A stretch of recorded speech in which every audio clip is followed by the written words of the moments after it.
अस्सलाम वालेकुम दोस्तों, वेलकम टू रोहान लैपटॉप्स। मैं हूं रोहान और आप देख रहे हैं रोहान लैपटॉप्स की वीडियो। तो हमारे पास देखिए कुछ इस तरीके के यूनिक लैपटॉप्स अवेलेबल हुए हैं जो आपको हम दिखाना चाह रहे हैं।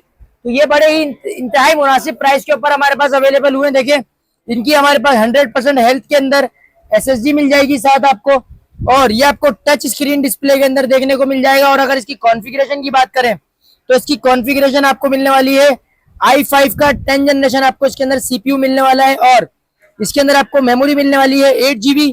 फिर इसके अंदर आपको SSD मिलने वाली है 256 GB। जी हाँ। और अगर बात करें इसके डिस्प्ले की तो इसके अंदर अल्ट्रा HD ग्राफिक्स मिलने वाला है। और अगर बात करें इसके ओवरव्यू और फीचर्स की तो इसके अंदर आपको बैकलाइट कीबोर्ड मिलने वाला है, फिंगरप्रिंट मिलने वाला है, टच स्क्रीन के साथ आपको 360 डिग्री रोटेट भी मिलने वाला है इसके अंदर। जी ये लैपटॉप आपको रोहान लैपटॉप्स के ऊपर अवेल करने के लिए 03122754 हमारे नंबर के ऊपर आप कांटेक्ट करें। All over Pakistan Rohan laptop आपको डिलीवरी करवा के दे रहा है। ये फुली मेटल बॉडी के अंदर लैपटॉप। जी हाँ।